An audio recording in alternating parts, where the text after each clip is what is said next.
In the spring of 1912, RMS Titanic slipped beneath the ocean waves. Her disappearance is riddled with rumor and speculation. The truth has never been completely known. What exactly happened on that terrible night to cause the death of 1,523 men, women, and children?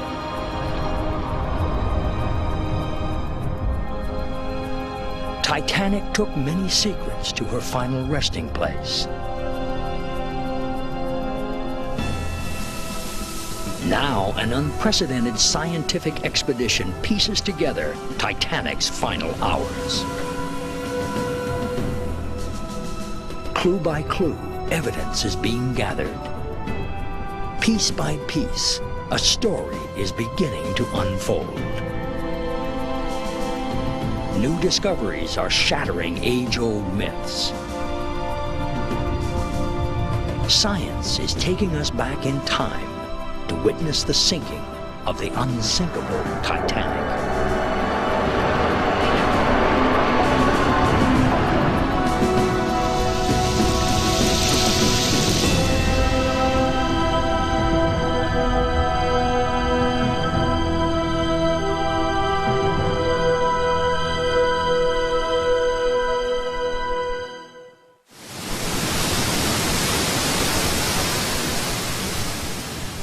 The French research vessel Nadir is en route to an historic spot some 400 miles off the coast of North America.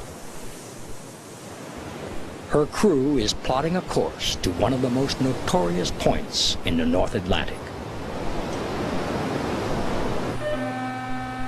The site of the Titanic disaster. The Nadir is joined by another French vessel, Ocean Voyager.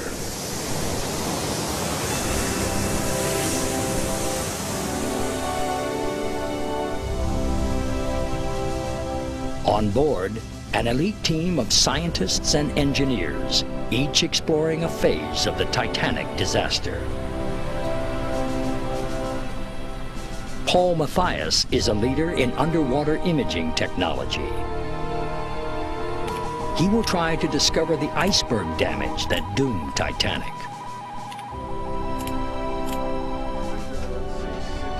Naval architect Bill Garsky believes clues to the disaster can be found in Titanic steel.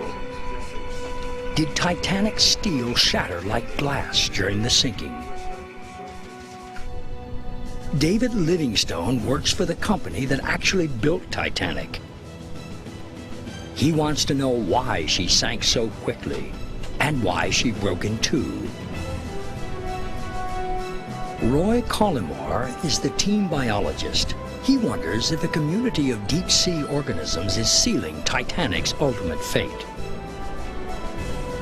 So, cabins that... Charles Haas and Jack Eaton are Titanic historians.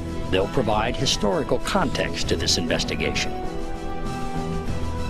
Together, this team will show why a brush with an iceberg proved fatal to a ship built to endure such hazards.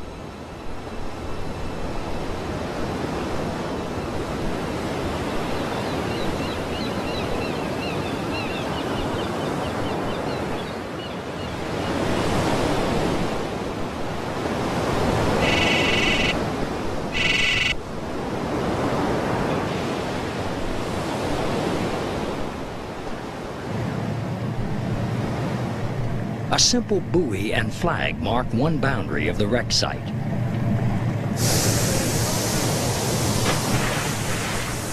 It was in these very waters that the Titanic drama began some 85 years ago.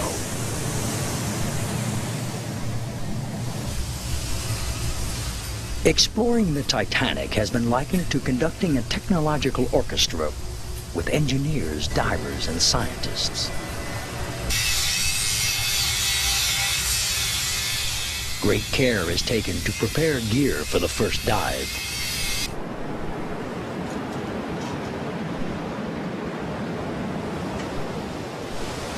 On the bridge of the Nadir, the captain guides the ship over the wreck site.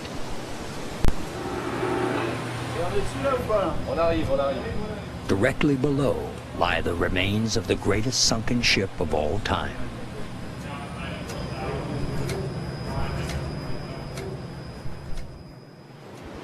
The Titanic tragedy is among the most infamous maritime disasters in history. On her maiden voyage to New York City, she endured a series of events which saw her demise. A glancing blow with an iceberg led to catastrophe.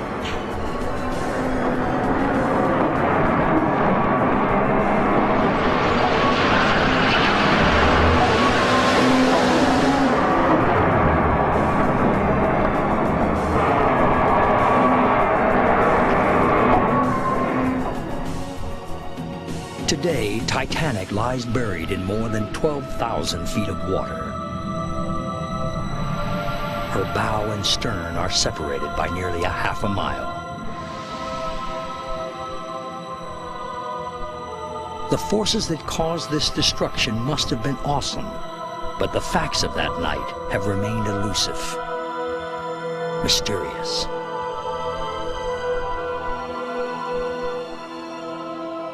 The Titanic is the subject of a great many myths and a great many bits of misinformation.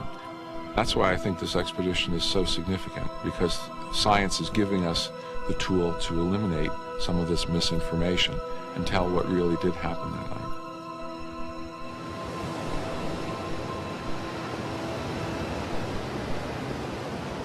Paul Mathias is the first to explore the wreck site. His underwater imaging technology is being loaded onto a state-of-the-art submersible, Natil.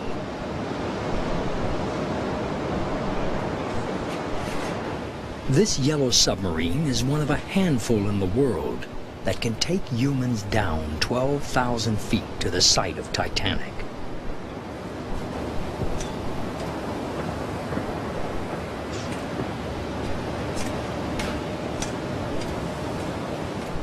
Mathias will try to uncover the iceberg damage. Legend has it that the iceberg tore a gaping wound into Titanic's side.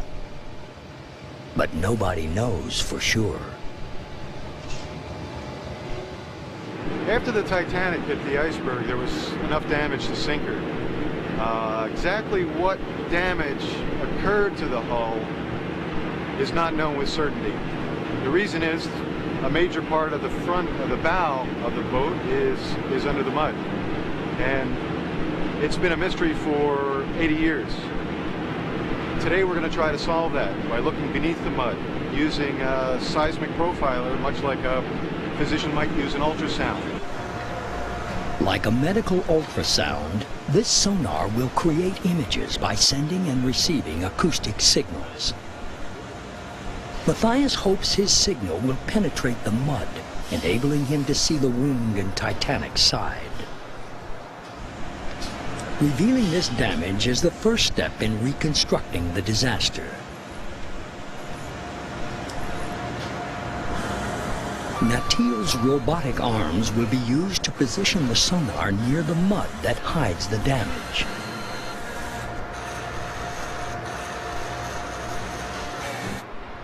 Inside the tight confines of Natil, there's room for 3 divers and a deep-sea lab.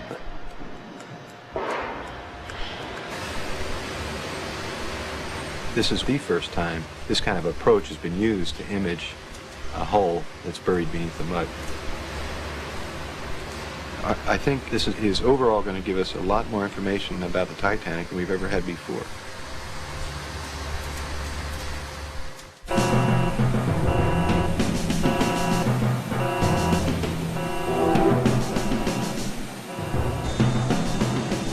The investigation of Titanic is extremely dangerous.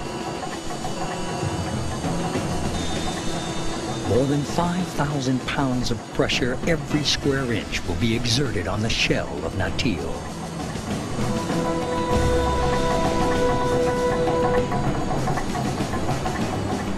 one tiny crack in the titanium steel would cause Natil to instantly implode.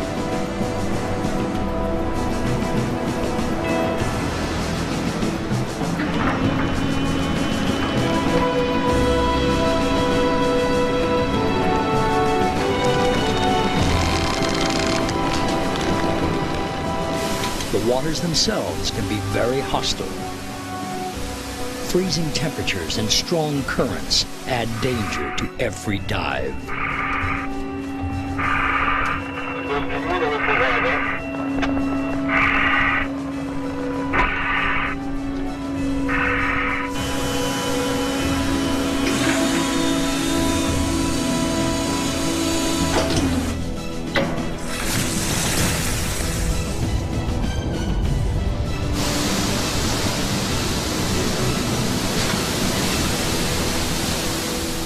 In the sea, divers free Natil from her lines.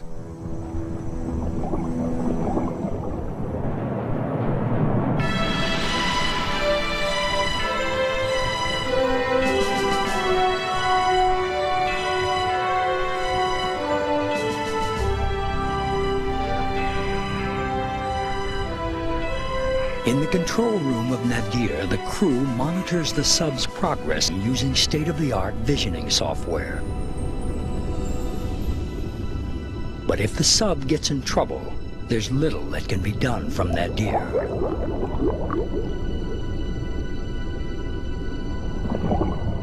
For nearly an hour and a half, Natil will free fall on her way to Titanic.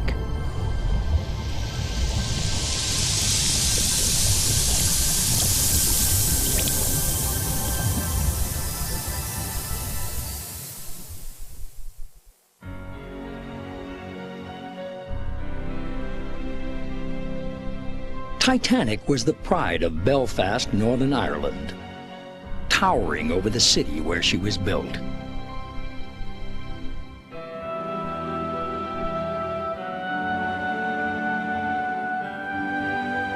She was nearly 175 feet tall and 900 feet long.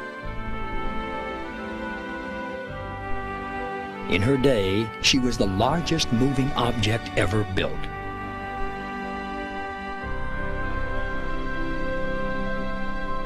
Her engines were 4 stories high.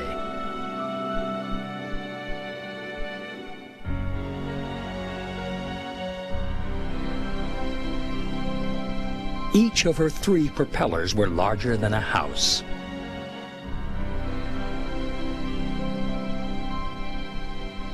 Titanic's hull was comprised of more than 2,000 1-inch thick steel plates, held together by some 3 million rivets. In many ways, the Titanic set a new standard in terms of her design, especially in the area of safety. There were the latest watertight doors, which were held in place by a magnetic latch, and simply by moving a switch, all of these watertight doors could be closed just by gravity, so that even if power failed, they could be sealed.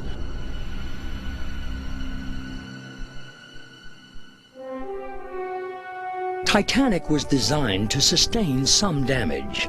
The popular press dubbed her invincible and even unsinkable. On her maiden voyage, more than 2,000 passengers and crew would board Titanic, all confident they would reach New York safely. Only 705 completed the journey.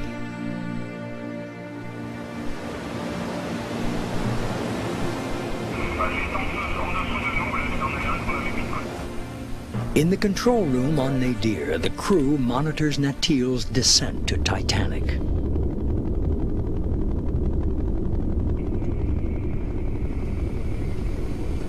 Well, this is Paul Mathias calling from 3,800 meters below the ocean surface. A couple of very tiny portholes up here in the front that we're looking out of that are 6 inches thick. Depth indicator says we're at 3,767 meters. That's about 2.5 miles straight down from the ship we left about an hour and a half ago. And I'm looking forward to seeing the bottom come up here any second now.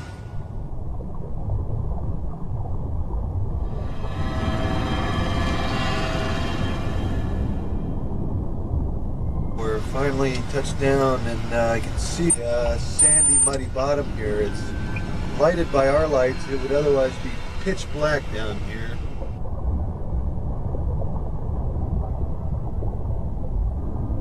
Out of the darkness, a figure begins to slowly appear.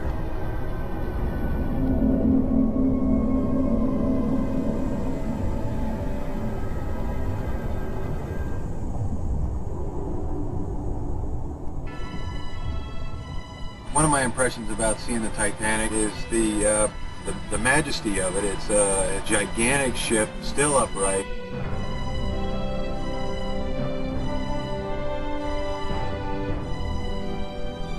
And you can see what was once obviously a very impressive, very well equipped sailing vessel.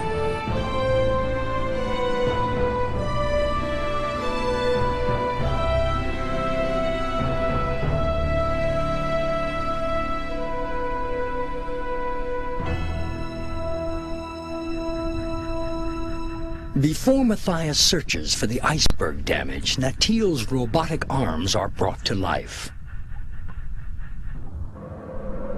The pilot activates the claws and carefully clutches the sonar.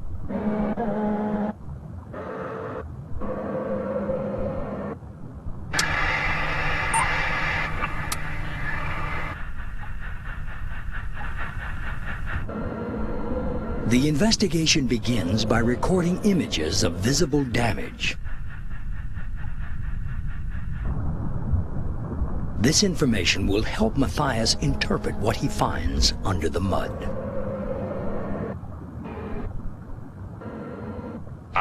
Coming up on an edge here, an opening in the hull that we can pick up on the video. This is above the mud line.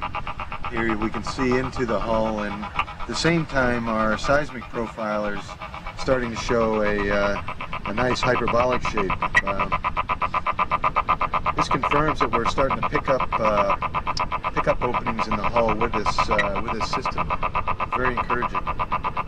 After collecting these baseline images, the crew moves on to its biggest challenge: to find the holes that sank Titanic.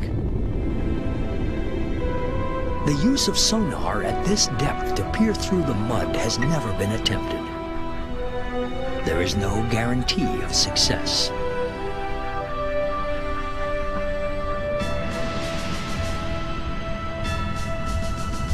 The survey takes 3 hours. What will Matthias find buried beneath the mud?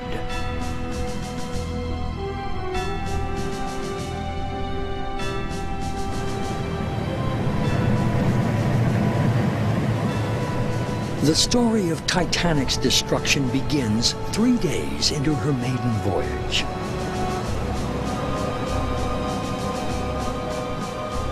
Titanic's captain, E.J. Smith, receives several ice warnings from other ships. Smith alters course further south to avoid the danger, but he still maintains Titanic's fast speed. I can't imagine any condition that would cause a ship to founder. Modern shipbuilding has gone beyond that. Captain Smith. Smith's confidence would soon be dashed.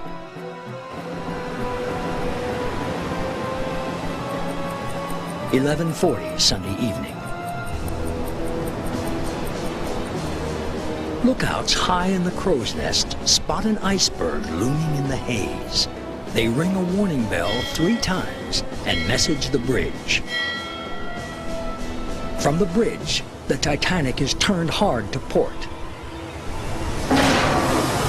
But it's too late.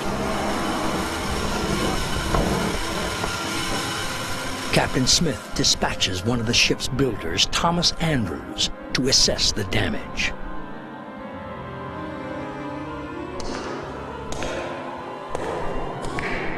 Andrews moves quickly into the ship's forward compartments for an inspection.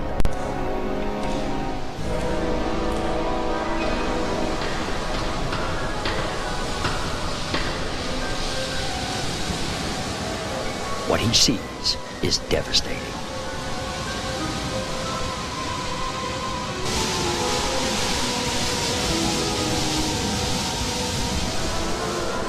Titanic's hull plating has been dangerously pierced by the iceberg. While the ship was designed to survive some flooding, Andrews finds damage in the first 6 compartments.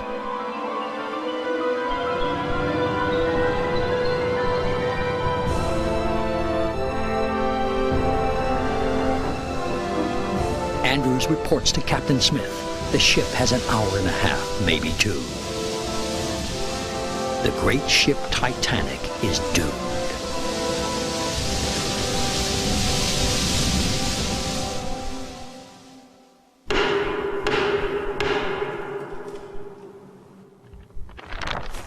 Inquiries into the disaster tried desperately to figure out how much damage the iceberg inflicted upon Titanic. When the investigations into Titanic's loss convened, they were faced with a problem.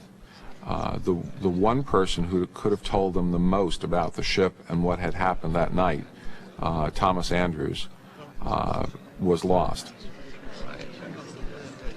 Even testimony from survivors was riddled with contradictions and inconsistencies. That's one of the difficulties in trying to determine what happened, is because as you talk to you look at each survivor's testimony, you'll find that each one has a different reaction to what happened. There was one expert at the inquiry who believed he knew what happened. Naval architect Edward Wilding worked for the shipyard that built Titanic. Wilding proposed the key to understanding the damage could be found in the nature of the flooding. Titanic flooded unevenly in 6 compartments. To Wilding, this meant that each compartment suffered its own unique damage. Wilding also proposed to the investigators that the actual iceberg damage could be very, very small. The press, however, ignored him. Nearly everyone believed that the only thing that could destroy Titanic was a massive gash in her side. The very well accepted London Graphic had a drawing of the hull showing 15 feet above the keel a big open wound. This legend of the 300-foot gash has lasted for nearly a century.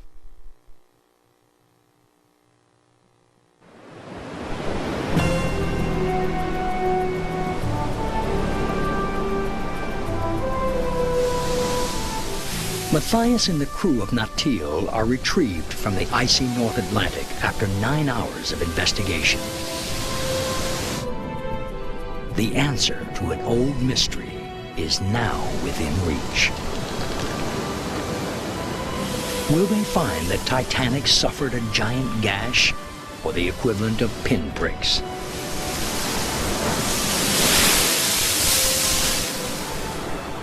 How large was the damage that led to the ultimate destruction of the ship?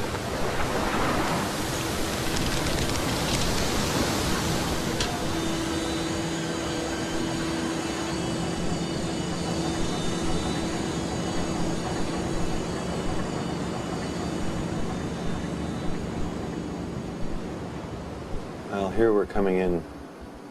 I'm going to come in. Matthias and his assistant Stephen Derzenko comb through their data. Right here, okay, and then right there. See that? Okay, we're just starting to see through the mud.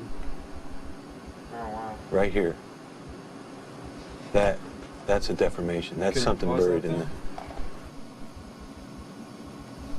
All right, so what do you think that is? Well, we have 2 small deformations. two small distortions pretty close to each other. Can we get, I guess, an approximate size on that? That one's 5 feet, 5 to 6 feet. And boom, look at that. There's another one. Yeah, it looks like the same thing. Well, except it's longer. See it? It goes from here to here. Two more punctures are discovered in Titanic's hull. For the next several hours, Matthias and Derzenko identify the damage to Titanic compartment by compartment. Then a new and startling picture begins to emerge with each piece of evidence. The great ship Titanic was not torn open by a giant gaping wound.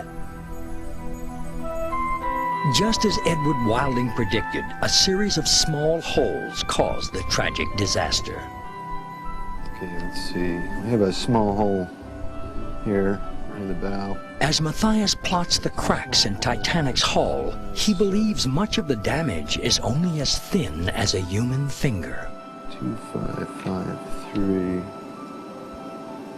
should be right here, and one right next to it here. Okay, then we have a 15-foot hole at 5699, just here, and 2549. Okay, so that's a 15-footer. It starts there, and it runs back. By being able to use our sonar and look through the mud, we've got some indication of a small hole here near the peak, two more small holes about 5 to 10 feet, fairly small here, in cargo hold number 1. And we got a larger hole here that extends back. It's on the order of 15 feet or so. And then we're seeing another 32-foot, approximately 32-foot separation that extends back here into cargo hold number 3. And then finally, the biggest hole is back in boiler room number 6. Separation runs all the way across, apparently back across this transverse bulkhead. The night of the disaster, the iceberg buckled Titanic's plates and popped rivets.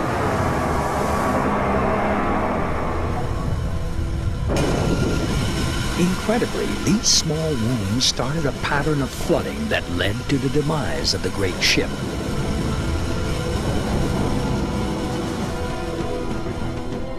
Matthias shares the news with naval architects Garsky and Livingstone. Not a continuous sort of zipper or gash, not a long 300-foot type of opening. Now other questions are being raised. With such a small amount of damage, just how did Titanic sink so quickly?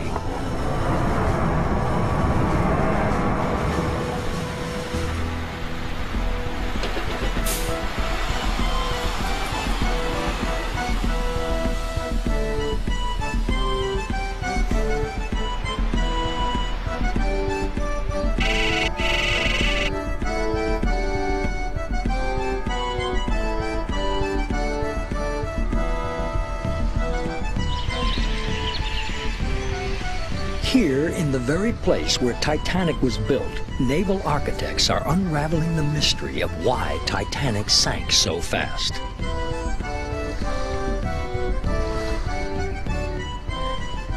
How did such minor damage cause the unsinkable ship to founder in just over 2 hours?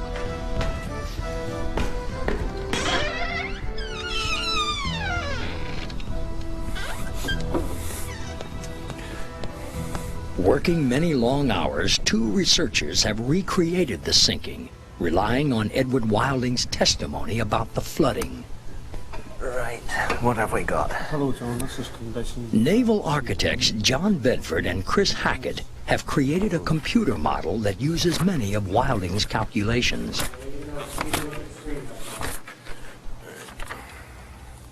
They agree with Wilding that Titanic was not torn wide open, and that the damage totals a mere 12 square feet, the equivalent surface area of an average-sized person.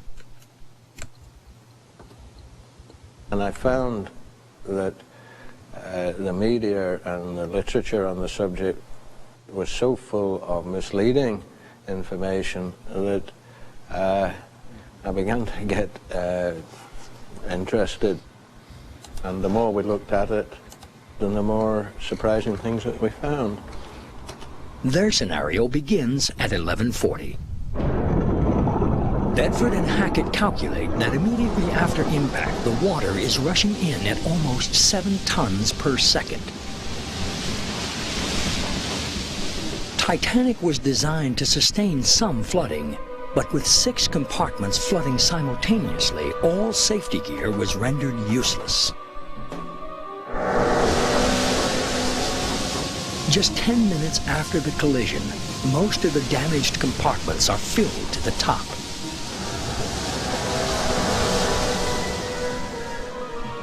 According to the inquiry report, you've got the mailroom afloat, which brings it up to 24 feet. Unaware of the danger they're in, 5 men dragging mail to higher ground get caught in the intense flooding and drown.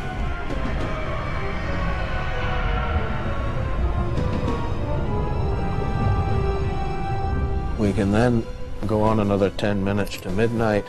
The water's risen to G deck through number 1 hatch.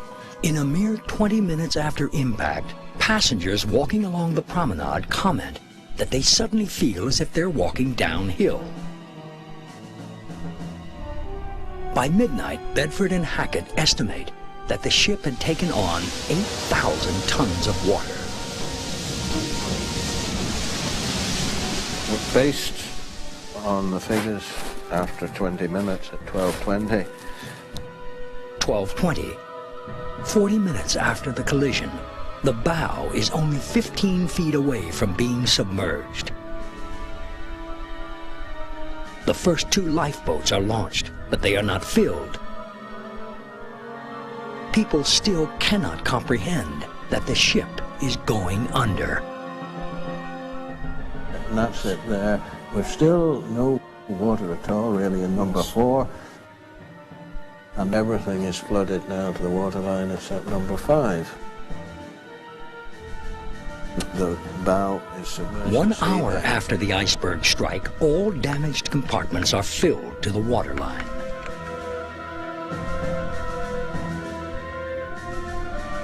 Bedford and Hackett estimate that Titanic has now taken on 25,000 tons of water. Captain Smith knows time is running out. He orders distress rockets to be fired. Radio operators frantically signal for help. All in vain.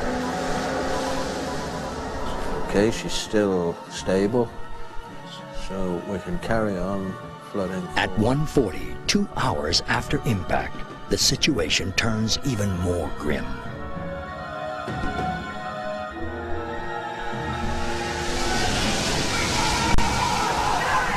Brave crewmen who've been supplying power to the ship's lights now scramble for their lives.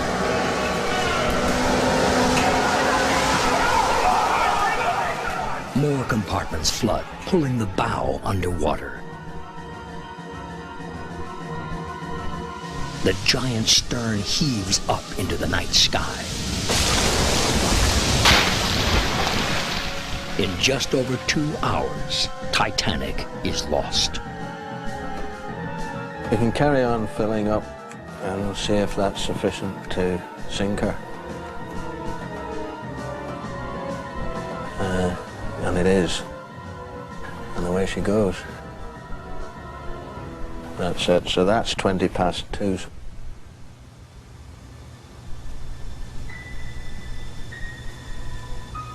That's her sunk.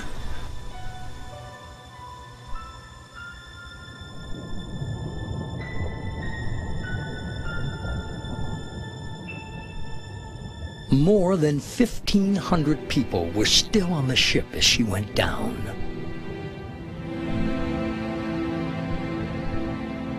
One of the greatest marvels of her time was sent into the blackness of the sea by some 12 square feet of damage.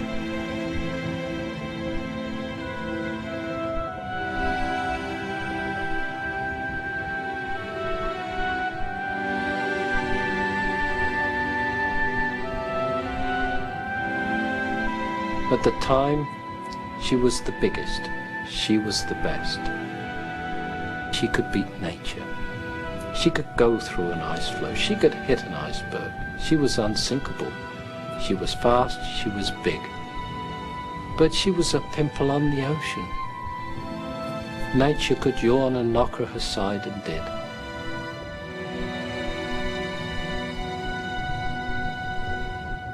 The Titanic represented a time of great optimism.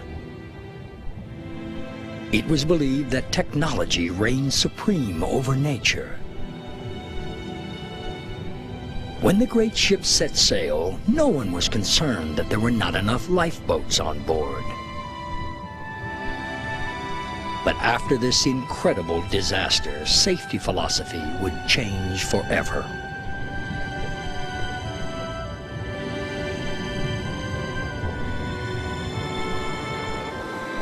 Today we know unsinkable ships cannot be built.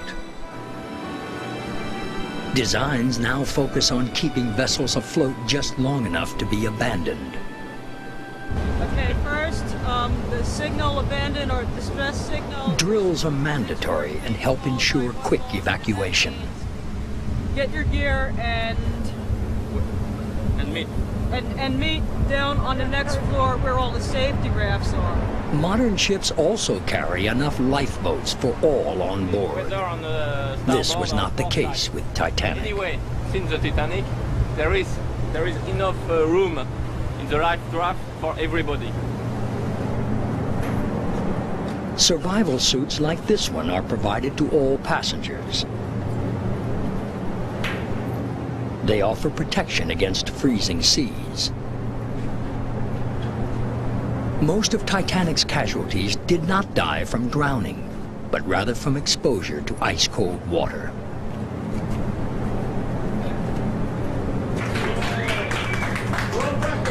Time to win 145.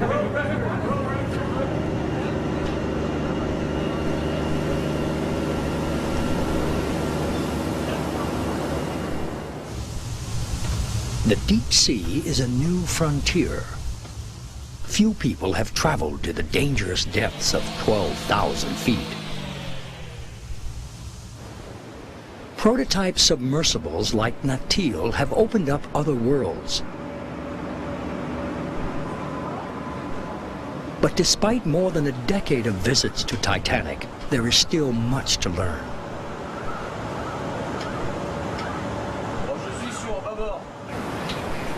To biologist Roy Cullimar, Titanic is like another planet, teeming with mysterious microbial life. That only 5% of the microorganisms on this planet have ever been described or identified. 5%. 95%. We tend to think of the Earth as a surface. We live on the surface or close to the surface, and the birds fly overhead, the trees grow in the soil, the water laps at the beaches, and we don't realize that there are many biological universes on this planet. They do not grow on any gas, so we don't see them. Well, we have the... Cullimar believes that Titanic is now home to a giant community of microbes. What we've got to do is find new techniques to find these organisms and get them to grow so we get a broader picture of the organisms that are out there. Titanic is one side. He believes the organisms are actually eating Titanic.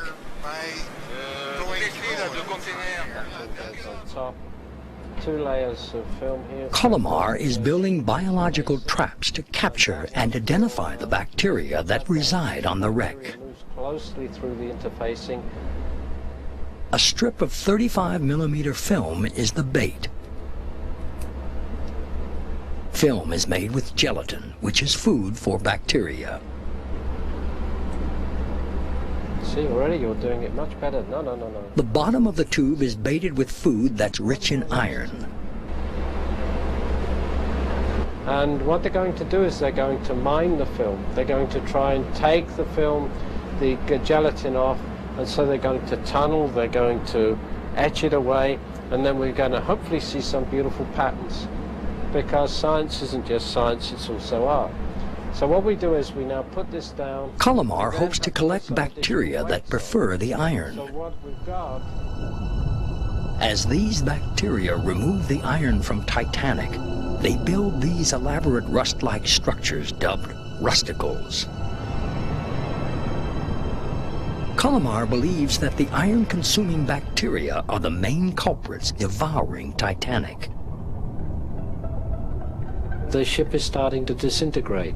And is that disintegration because the rusticles are sucking more and more iron out of the steel, and now the ship cannot support itself, so gradually she's going to go in. Which means the integrity, the structure of the ship, one day will collapse. What Colomar hopes to do is determine how much of the Titanic has been eaten by the microbe-infested rusticles. What's frustrating me is, how fast are they growing? How fast are they extracting the iron from the plates of the Titanic? How long will the Titanic last?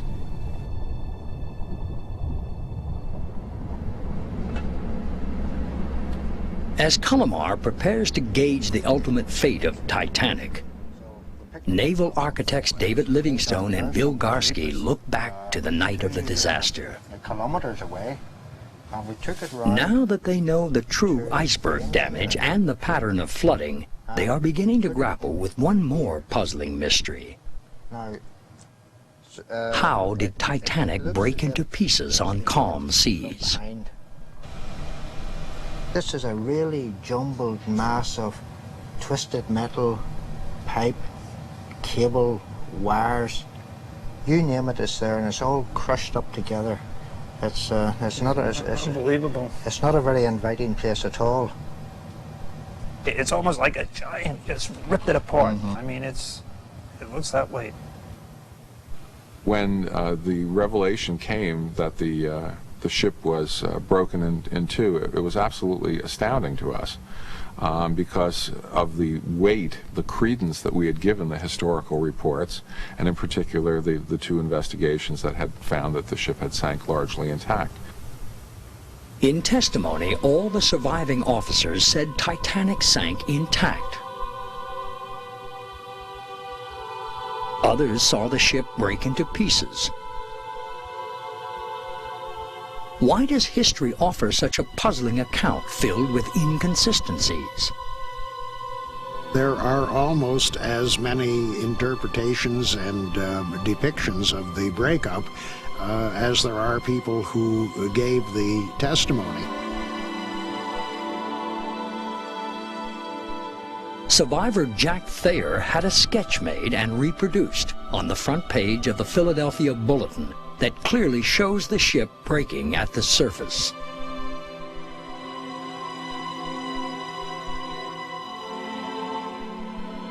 Other testimony depicts the ship breaking when it was underwater.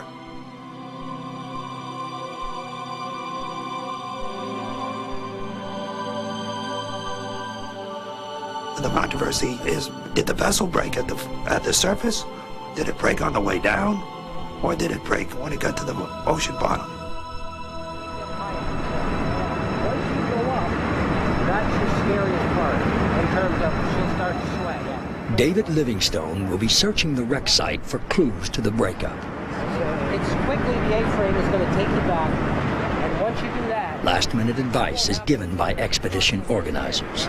Once you're locked into that pin, and they're decided that he's ready... Never before has a naval architect explored the Titanic.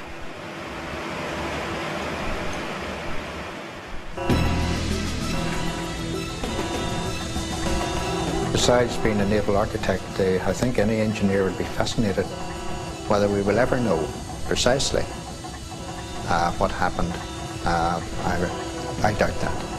I think we can make a guess at what might have happened and in the order in which it might happen.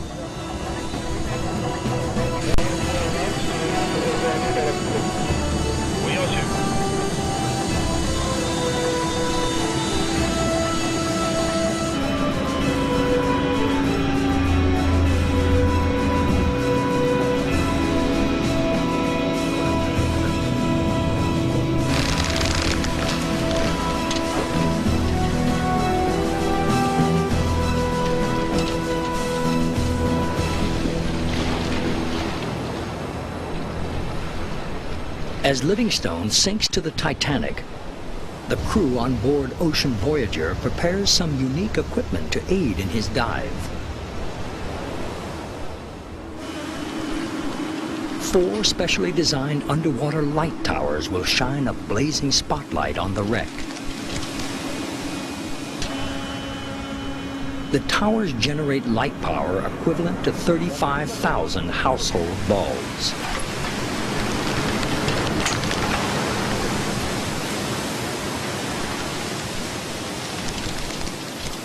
One half-ton of chain will carry the lights to the bottom of the North Atlantic.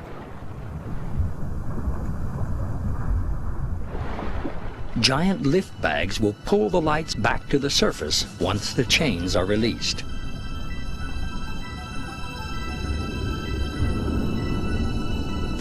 At the Titanic, Livingstone's first task is to place the biological experiments of Roy Colomar on the wreckage of the bridge.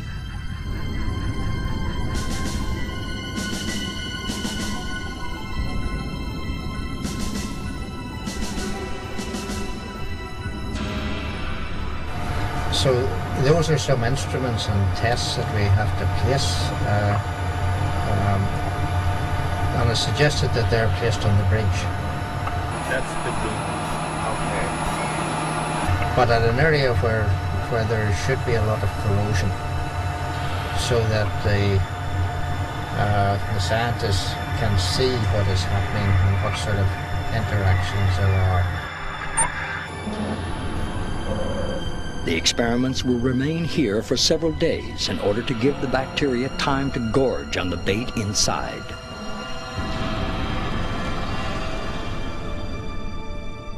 Livingstone slowly moves from the bow to the stern.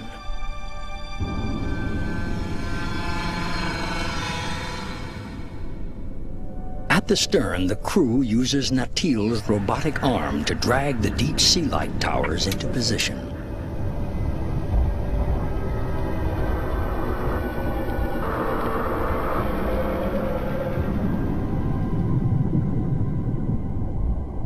We have just moved away a little bit, and we have asked the command to turn on exterior lights to the submarine.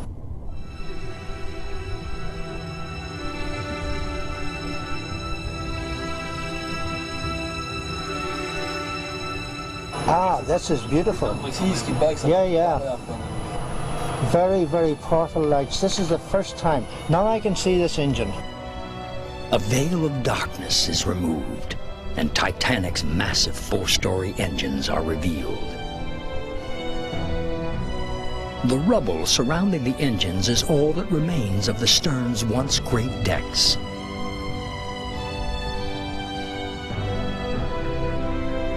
Livingstone begins to inspect the jagged edges and confusing shadows for clues to the breakup.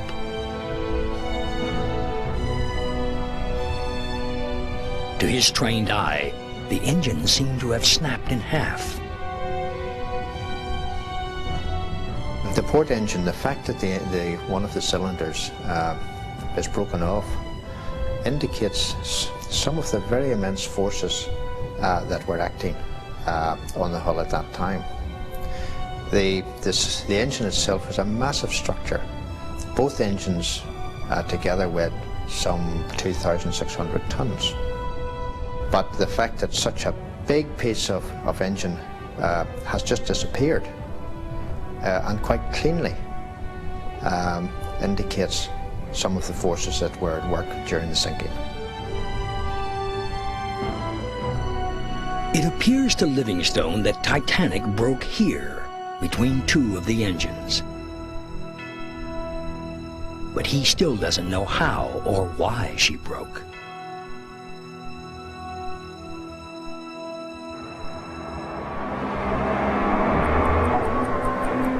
Nearly 2.5 hours after the collision, as the last of the lifeboats are being lowered, forces are building to tear Titanic to pieces. Second Officer Charles Lightoller is a witness to the beginning of the end. Just then, the ship took a slight but definite plunge. Those that didn't disappear underwater right away instinctively started to climb toward the stern, which was rising steadily out of the water. I knew only too well the utter futility of struggling towards the stern. There was only one thing to do. Striking the water was like 1,000 knives being driven into one's body. As Lightoller and others struggle for their lives, Titanic comes closer to total destruction.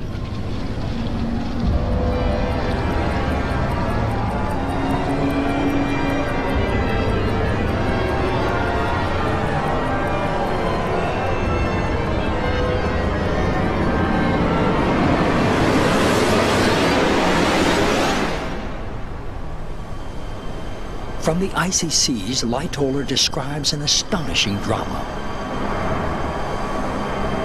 The bow of the ship was now rapidly going down, and the stern rising higher and higher out of the water.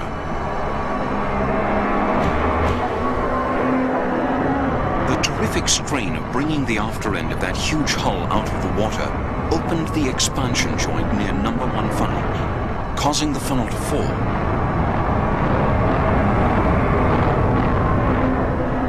Missing me by inches.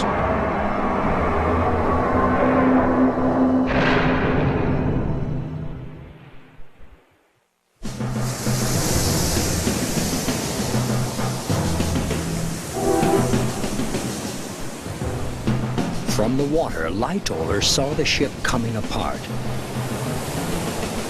But his harrowing account does not explain Titanic's mangled condition today.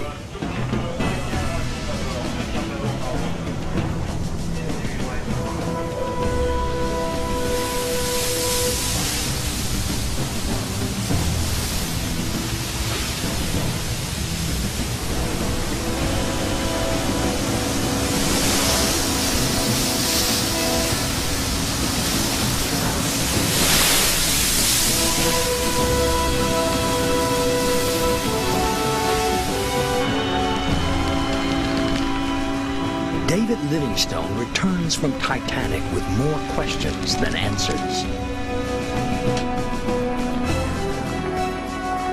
One of the surprising things was the way in which the vessel had broken up.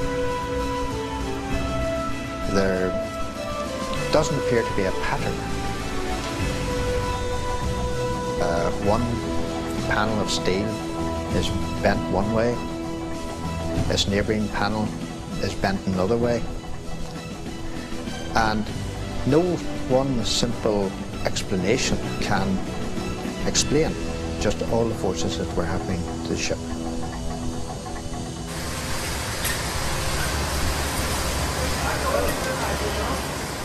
While Livingstone grapples with the puzzle of how Titanic tore to pieces,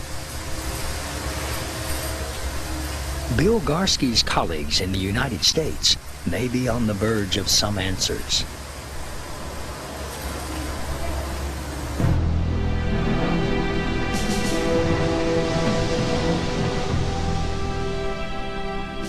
Piece by piece, a virtual Titanic is being built.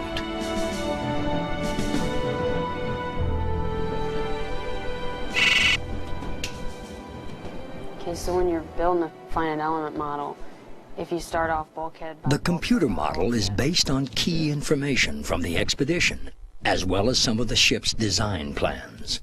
So what we have here is the Titanic, or the beginning of the the finite element model of the Titanic. This modern engineering tool can begin to reveal the escalating forces that acted on Titanic's hull. Next we've added a deck, and lastly there's the boat deck. For the very first time, researchers can begin to calculate the forces that impacted Titanic before she broke. The stresses within the ship are shown with a spectrum of colors. Red represents the most severe. The team first looks at the stresses within Titanic on calm seas. So I don't see very many stresses in that. But as the wounded ship fills with water, the stresses in the midsection increase dramatically. Wow, what is that? This is the ship just prior to breakup. It's taken on a lot of water in the bow, and that rapid change causes the stresses to increase.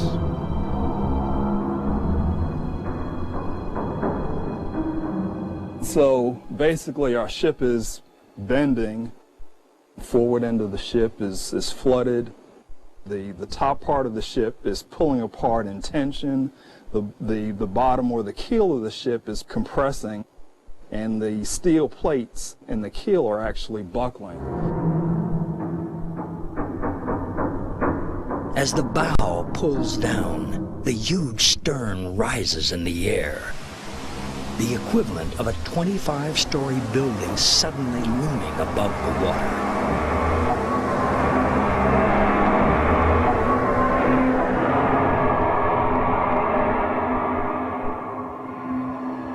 The stresses that we have in the deck are on the order of 35,000 pounds per square inch.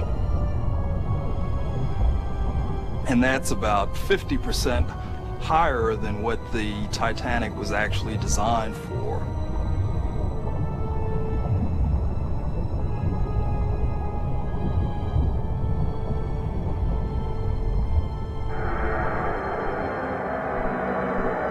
The myriad of stresses within Titanic were so enormous that they overwhelmed the ship.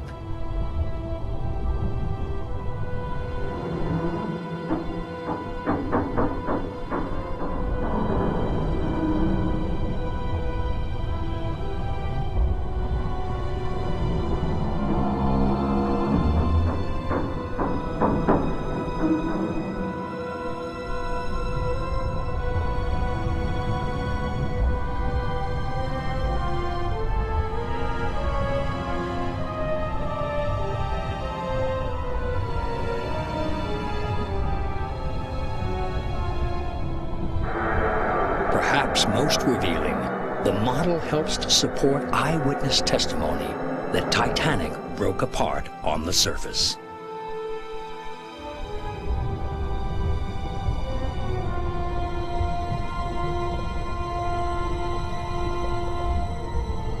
I heard explosions, a sort of rumbling sound. I imagined the decks had blown up with the pressure pulling the boat down. Major Arthur Prussian.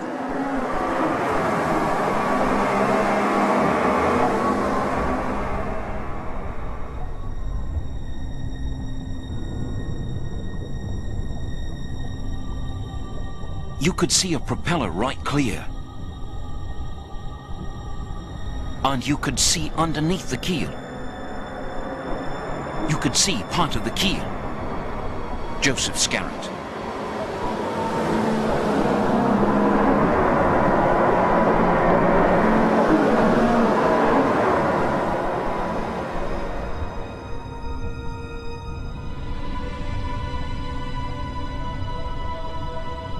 And her lights went dim as she broke clean in two.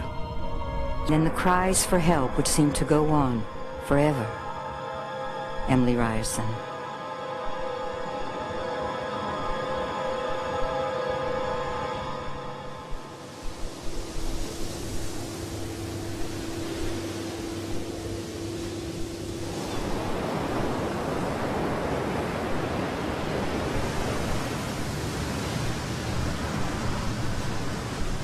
The next clue in the great ship's demise is being pulled from the ocean bottom.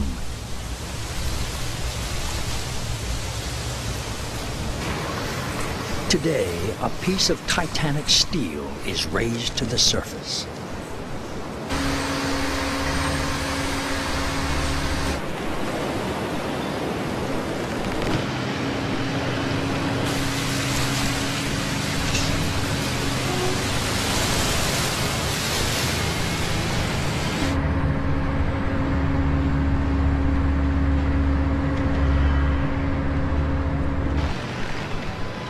As the historic relic rises over the nadir, a sense of awe and reverence is felt among the crew.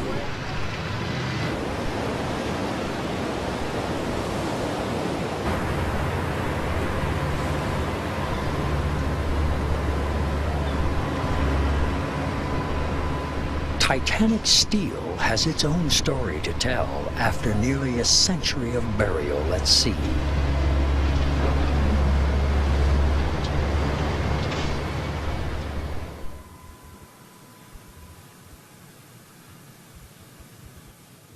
The night of the disaster, many survivors claim they heard incredible noises, awful and frightening sounds.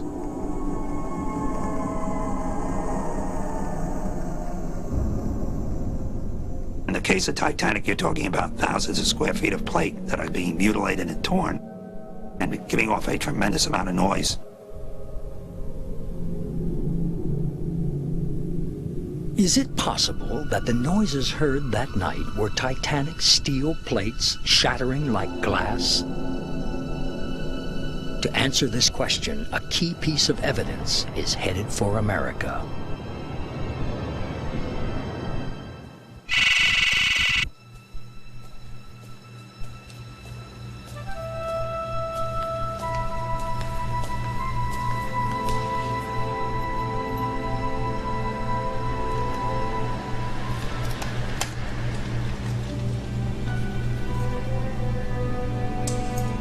To reconstruct what may have happened, Titanic steel has come here to be dissected and analyzed.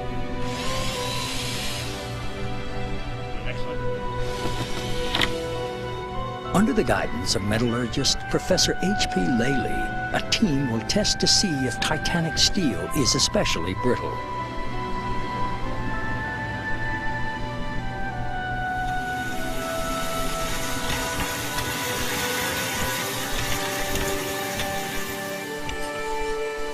A small sample is cut and loaded into a scanning electron microscope.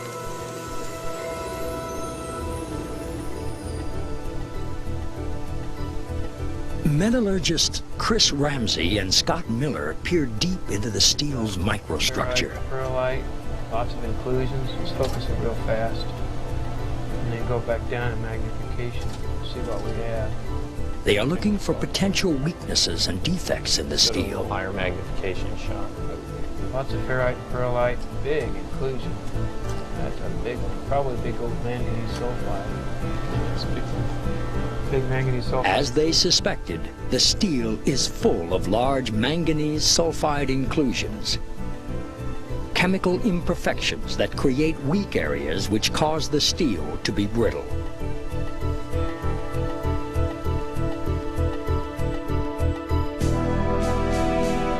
Such was usually the case for steel produced in the early 20th century.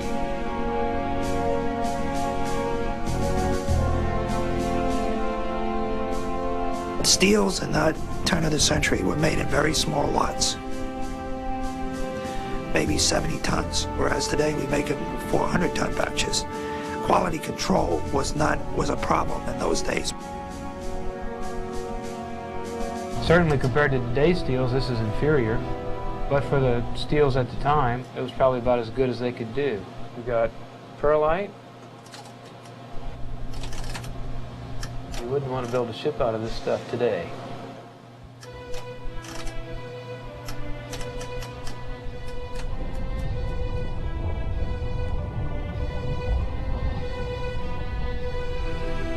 At the time the Titanic was built, no one suspected that these chemical impurities could make steel fragile under extreme conditions.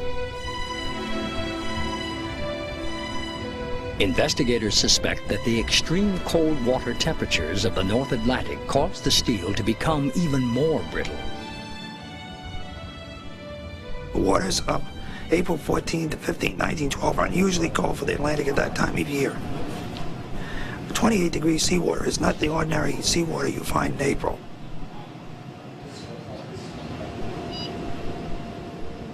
H.P. Lely chills a bar of Titanic steel to the water temperature the night of the disaster. The sample will be subjected to a violent impact.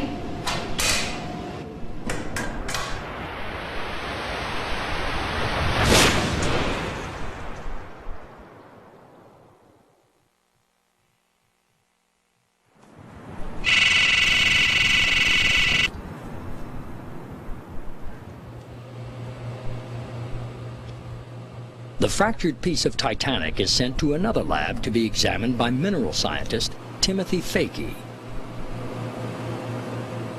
I find it quite exciting to be able to work on steel from the Titanic, to be able to look at the mystery of what all went together to contribute to the sinking.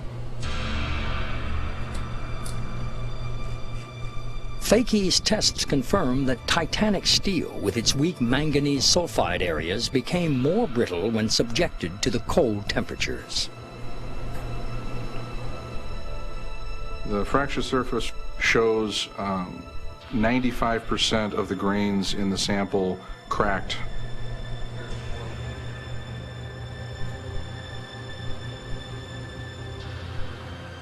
The lines of the fracture trace back to the weak spots in almost every case.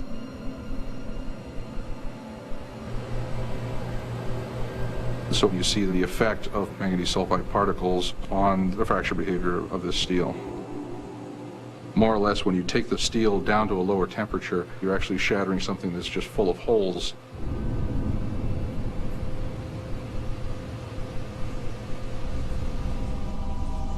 The night of the disaster, as Titanic begins to break, it's likely that much of the ship's steel suffered brittle fracture.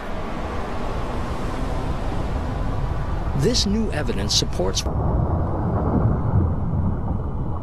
Researchers want to know how the bow escaped relatively unscathed.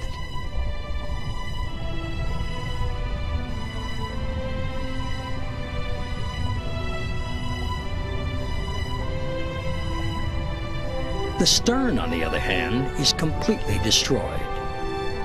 Decks are curled back. The hull is in shambles. What happened to the stern on her way down to the bottom? We don't have a real fine understanding of what happened as the ship sank from the water surface down to the seabed because of the myriad of forces that are involved here. It's a fantastic contrast because the forward end actually looks like a ship. David Livingstone and Bill Garski are trying to reconstruct what happened to the bow and the stern once they slipped beneath the surface.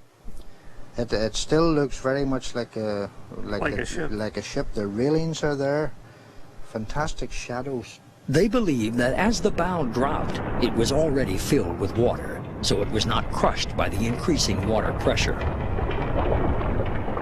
The bow actually is in good condition compared to the stern because of the equalization of pressure during the sinking process of the surface. The model is not strictly correct. Livingstone believes that the wreck site holds clues to how the bow arrived in its final position.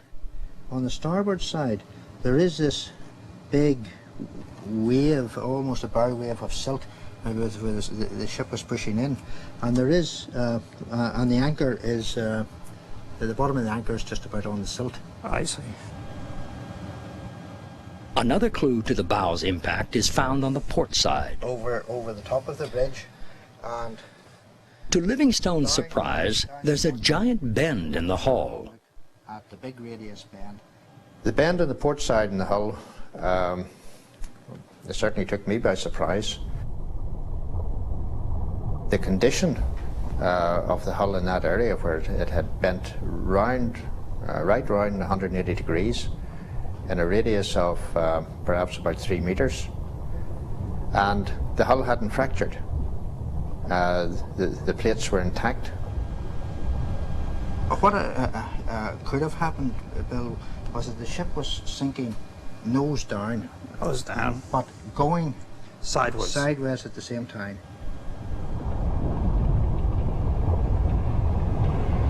And then buried it.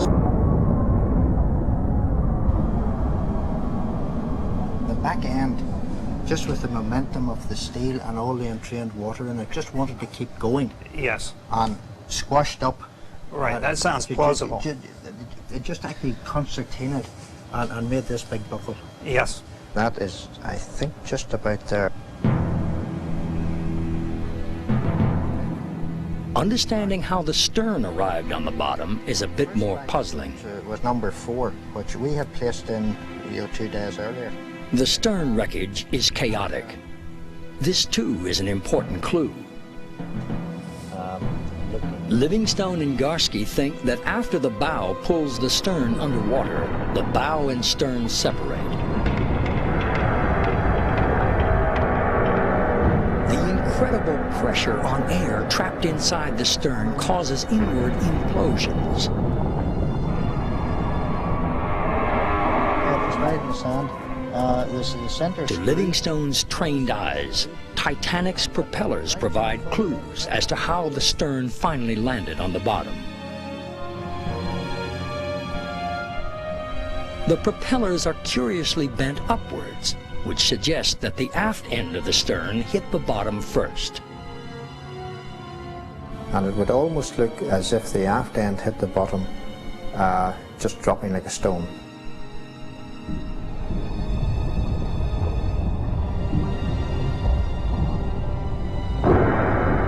Hit the bottom, which is very hard mud, and then would have stopped in a rather short time, and that would cause classic shock damage. Anything that was not well attached would break loose.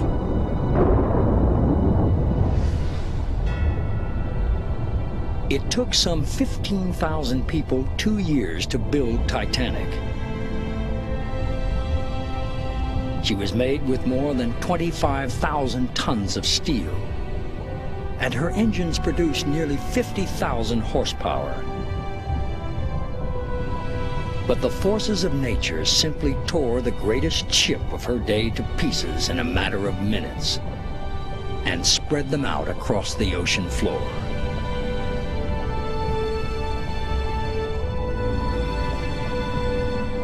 Surprisingly, the scattered pieces are not fully mapped. Their final location will now be recorded for history.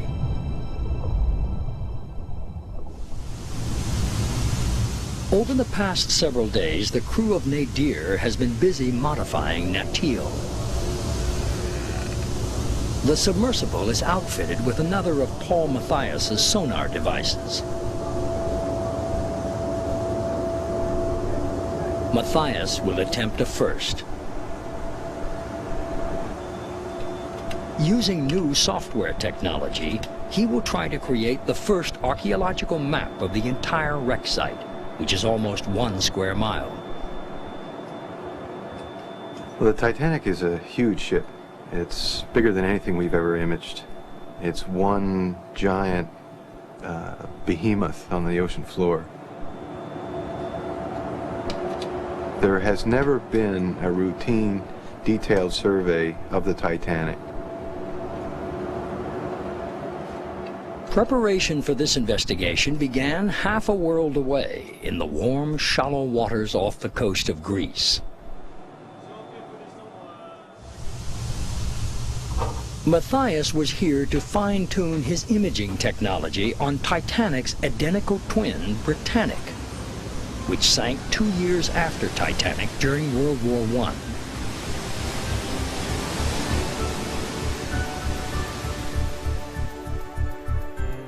Sonar image quality largely depends on how close the fish can get to the wreck.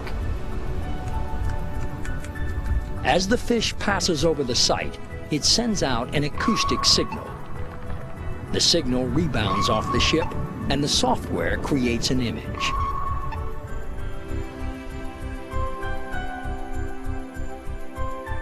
In a matter of hours, Britannic is revealed lying on her side on the ocean bottom. Next, Matthias validates what he saw in his ghostly images with an eyewitness inspection of Britannic.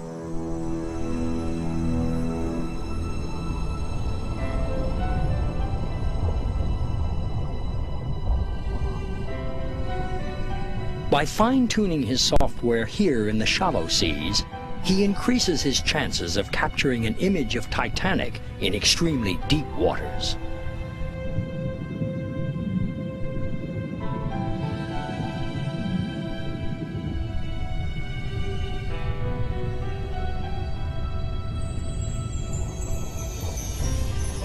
Matthias confirms much of what his sonar imaged.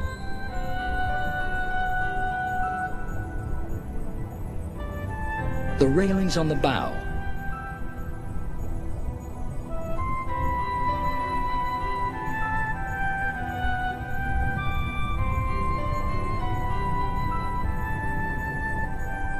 the promenade deck,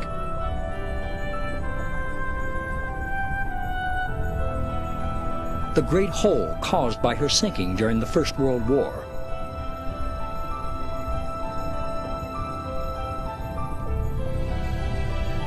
and even her massive propeller.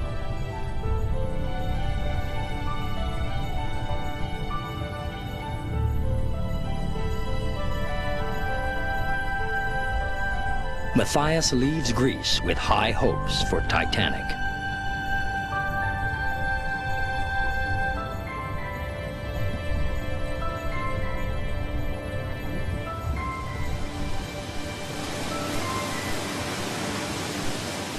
Compared to the warm waters of the Mediterranean, the North Atlantic is deep and dangerous.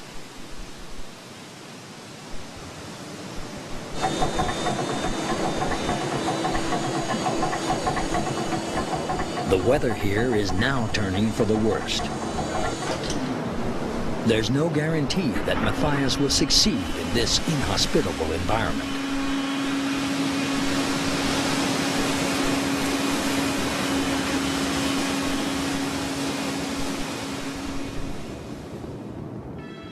On his way to Titanic, Matthias prepares his imaging software.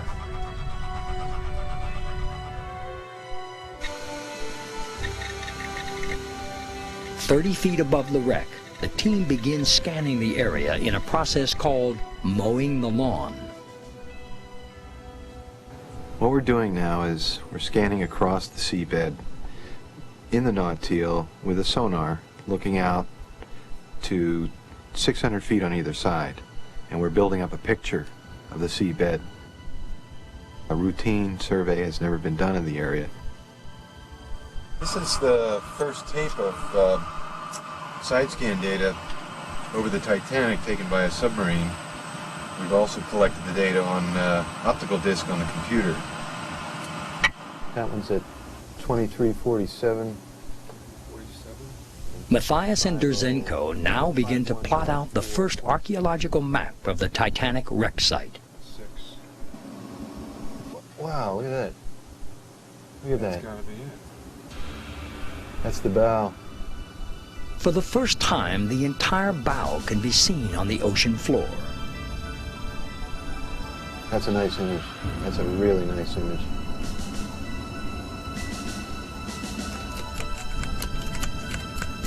The stern is also revealed. The broken end of the stern is right here. Yeah, look at that. Looks like it's bent right here. The sonar mapping has even turned up a surprise. That is a big piece of the hull right there. When Titanic broke in half, she was severed in two places, creating a third piece, most of which disintegrated.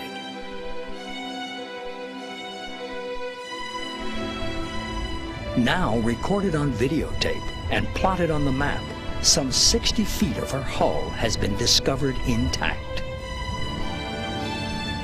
Researchers believe the other half of Titanic's massive engine is under this piece. Further explorations of the site may provide the answer.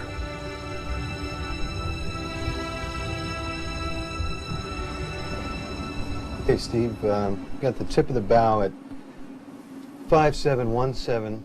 Gradually, a map of the whole wreck site emerges as they first position the bow and stern. 57. Okay. Okay, the propeller end of the stern is 5170. The sonar data has also outlined two other important areas. Also getting debris pattern. Within these circles lay most of the artifacts from the Titanic disaster.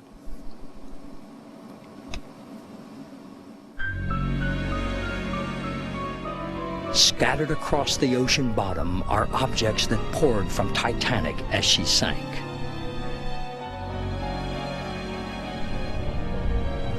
Each defines the ship's character and tells another part of her story.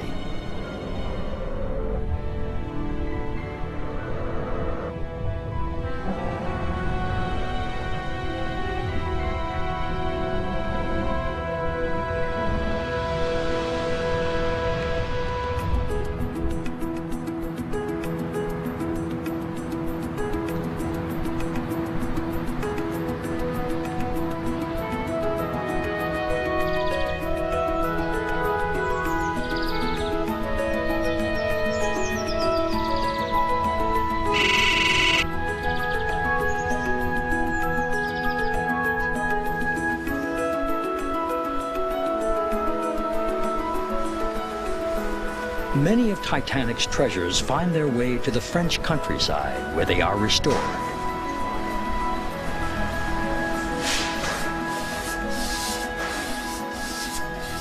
A protective coat of polish is applied to one of the ship's whistles. Last heard at high noon on the very day Titanic struck the iceberg.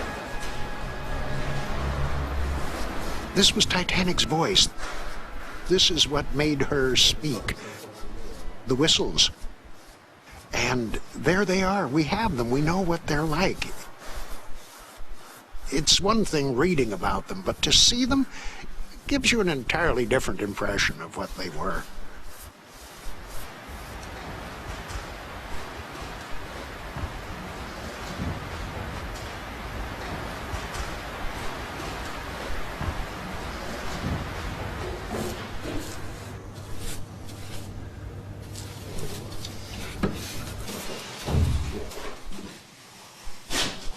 Stefan Pennick belongs to a group of conservation artisans, each with their own unique specialty.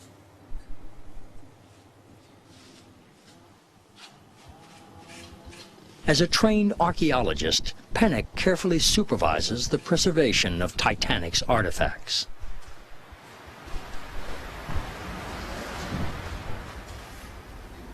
Master woodworker Terry Palank meticulously reconstructs the wooden base of one of the ship's compasses.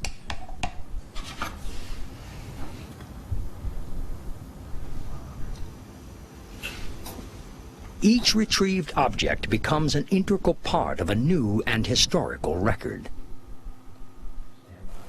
I think humans couldn't live without having their own roots and culture. It's probably the main difference between animals and human people.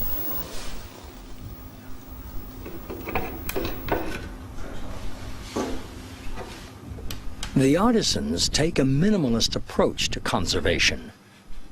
For them, the objects are more meaningful if they keep a trace of the trauma they suffered.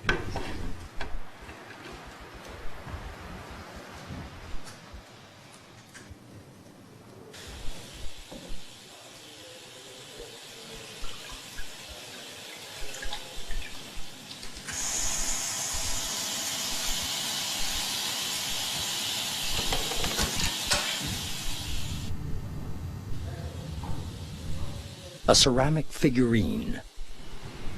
Seawater can pull a glossy surface away from its base. Chemical treatments and air drying will stabilize the cracking.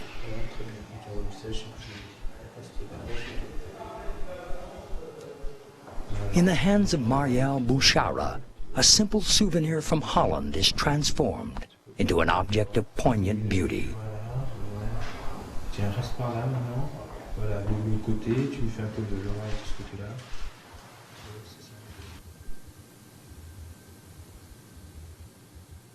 Intricate metal latticework that adorn Titanic deck benches now soak in tubs of chemicals.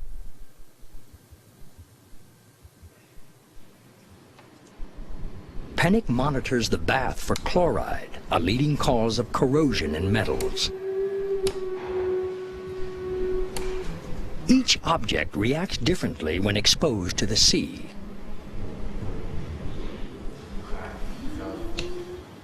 Pennick calls on an eclectic background to save the Titanic artifacts. So in terms of training, you have to be able to understand chemics, physics, degradation processes. You have to be able to understand in terms of history, art, what's the meaning of the object. You can't restore a clock or a car if you don't know a bit of the techniques involved in it. Isabel Celia Colso puts the tiny components back into a clock.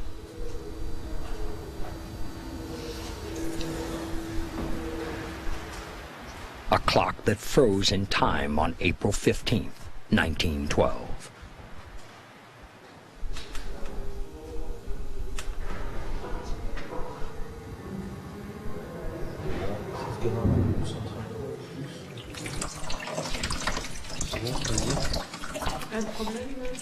Remarkably, a man's suitcase was recovered from the ocean's floor.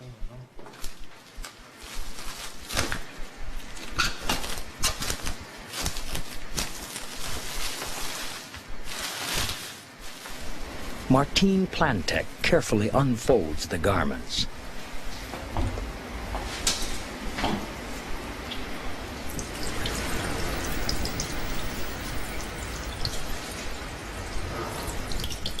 Dirt and oxides are washed away from the pants, gloves, and shirts that were so neatly folded and packed for a trip to America so long ago.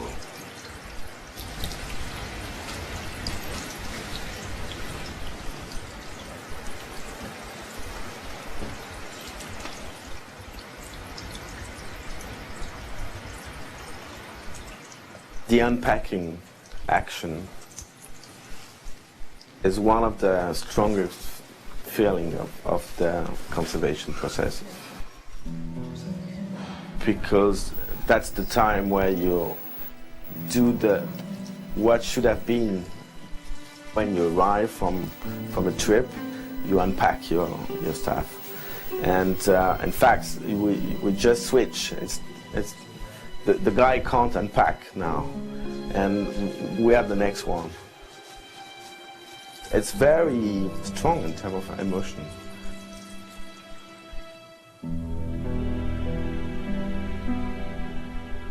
Of all Titanic objects being preserved here in France, perhaps the most incredible ones are made of paper.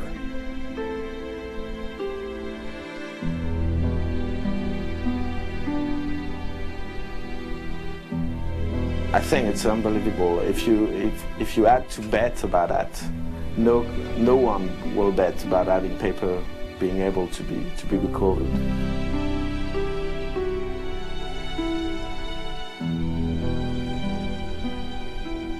Living treasures of music sheets, banknotes, letters, and diaries survived because they were stuffed away inside leather bags, protected from the elements. Today, these personal writings remind us of lives lost. Roy sends best wishes. Wishes he was traveling like you.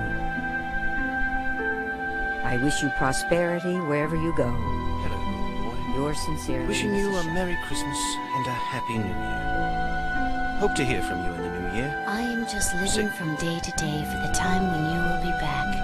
I could not be untrue even if I wanted to.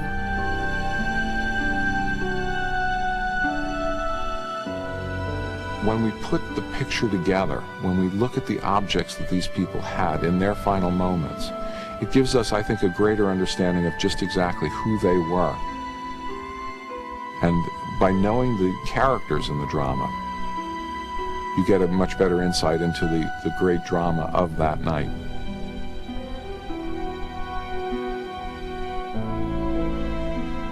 In all, some 5,000 Titanic artifacts have been recovered. Many can now be seen in exhibits throughout the world. Each reaches out in an intimate human way to keep the memory of Titanic alive.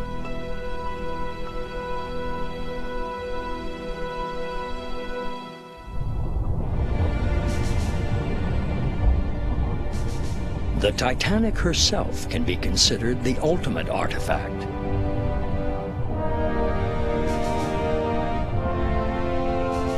But the ship can never be raised, never preserved.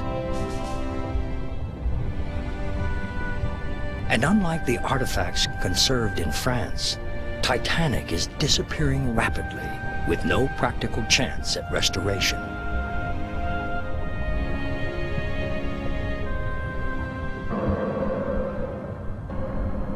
At the Titanic site, Roy Colomar is retrieving his rustical traps. There may be clues to Titanic's ultimate fate inside these tiny vials.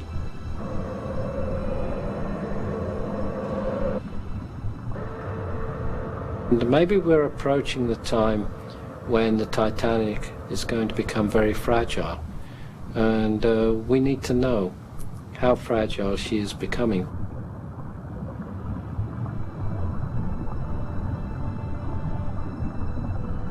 The rustical structures are extremely delicate, and they are collected gingerly.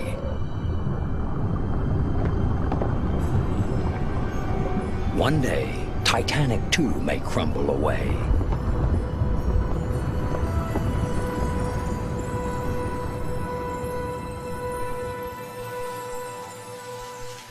Back in his lab, Colomar is quick to get to work.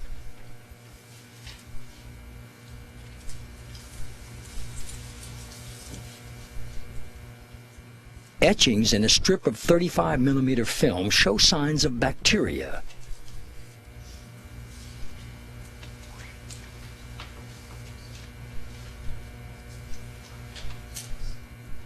These trails were created as the bacteria ate the gelatin in the film. For Colomar, these colorful etchings are a sign of vigorous life at the Titanic site.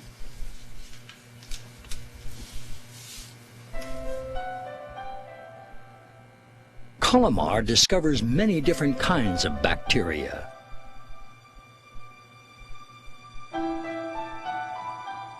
The solutions in the red cap tubes show discoloration, proving the existence of iron-eating bacteria.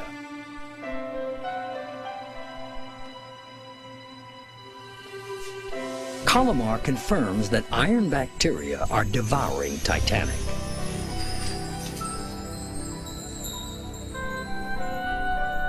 It's a complicated living system, and it's not just one species. We've already isolated a number of community structures of bacteria from there.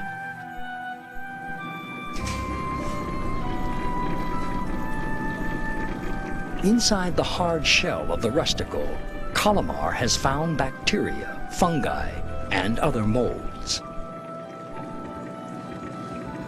He injects nutrients into a rusticle to keep it alive. He hopes to discover how they create their unique outer shell.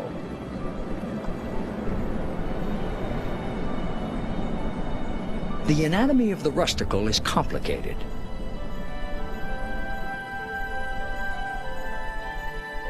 These life forms embody a web of water channels, ducts, and cavities. The amount of surface area packed into the rusticles is astonishing. The science of the rusticles is fascinating from the point of view that the rusticle has such a huge surface area. If I took 650 tons of rusticles on the bow of the Titanic, spread the surface area, it would cover 23,000 square miles of surface area.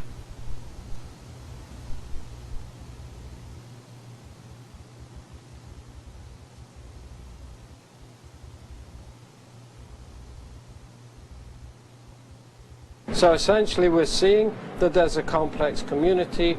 We don't understand all of the components. This is a new part of science that we're only just beginning to explore, the edge of yet another universe. Colomar extracts some of Titanic's iron each time he dries out a sample of rusticle. Judging from the amount of iron collected, he believes that as much as 20% of the bow has been consumed by the organisms. And from the philosophical point of view, what I see there is we're seeing the inevitability. Everything recycles, absolutely everything. Today, the story of Titanic is moving into her final chapter.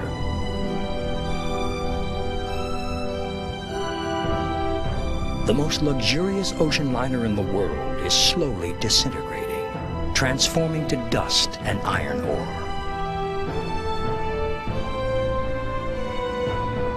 By exploring Titanic before it's too late, the story of her tragedy is kept alive.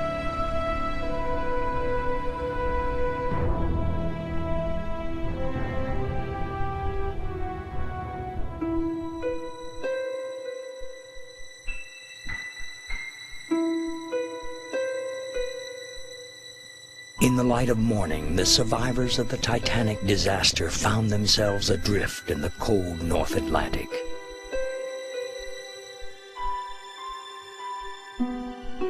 "705 people had survived the cold and dark in lifeboats. 28 men stood until they were rescued on this upside-down boat, often huddled together in prayer. The passenger ship Carpathia rescued many survivors that morning. While the rest of the world waited to hear what had happened, most survivors were silent, quiet, stunned. They would complete their voyage to New York, but nothing had turned out as planned. In Titanic's giant berth, her lifeboats were placed where the great ship should have been. A place of joyous arrival was instead a reminder of tragic loss.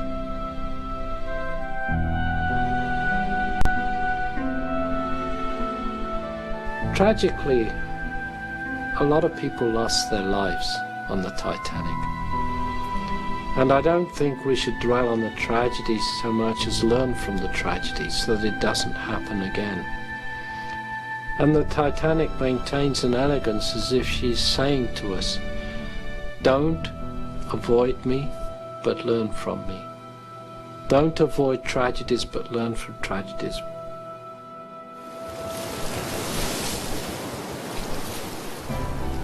Nearly a century ago, the Titanic disaster shocked the world. Even today, we still struggle to understand the events of that night. Science has given us a way to go back in time, to replace myth with fact, to develop new theories, and to reconstruct a defining moment of the 20th century.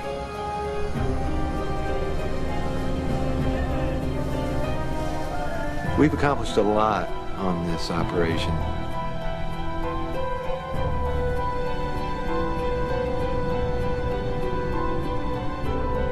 We've imaged the hull beneath the mudline and detected the damage caused by the iceberg.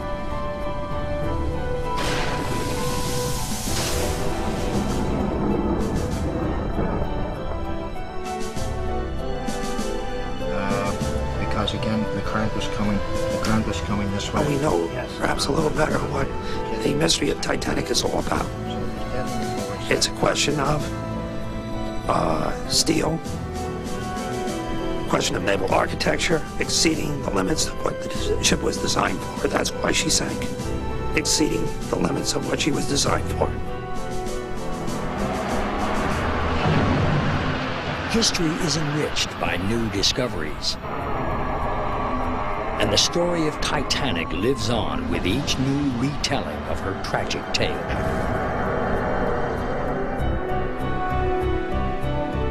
Every expedition really contributes new information. But I think this one really is contributing solid, reliable information, not only in terms of the present condition, but by extension what the ship's future condition will be, as well as what happened in the past.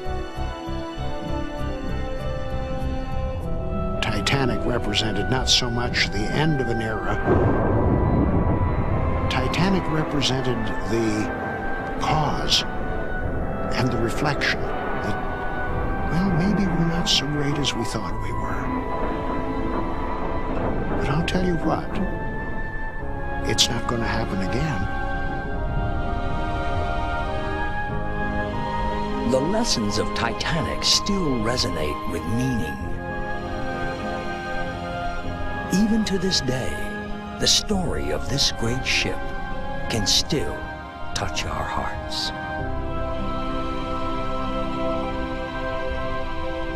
And so I looked at the ship as she's looming up, and I thought, here is a grey lady, an elegant lady, a queen of the deep.